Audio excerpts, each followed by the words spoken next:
was younger, there were two brothers in our family, me and my older brother, John. Our parents always treated us very fairly and equally, but over time we noticed that John began to change. He became very mysterious and separated from us, showing no interest in family and friends. Over time, we began to notice that he started talking quite often about strange things that we had never heard of before.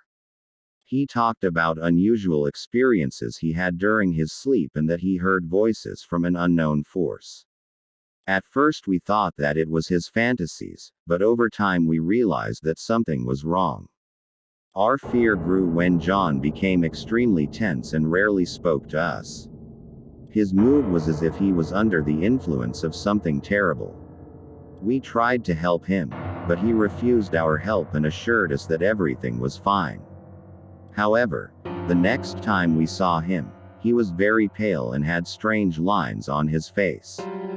Over time, we learned that John was possessed by another spirit, and this was the reason for his unusual behavior.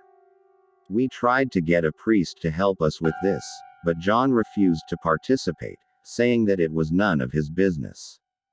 Despite everything, we continued to help him until an incredible meeting took place. I found John at night when he was wandering in the woods near our house. He was badly beaten and his clothes were torn. I felt that he was in the same state that his talks about spirits and supernatural phenomena were true. We took him home and called a priest who performed an exorcism. However, it was one of the most stressful and unexpected moments of our lives, as an extraordinary event occurred during the ceremony.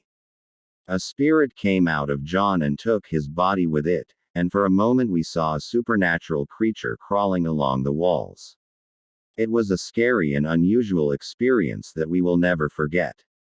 We managed to free John from the obsession, but this story will forever remain in our memories. Our parents sent us to the army so that we could forget this history and start living again. However, I will never be able to forget this realistic experience and the mysterious atmosphere that surrounded this story.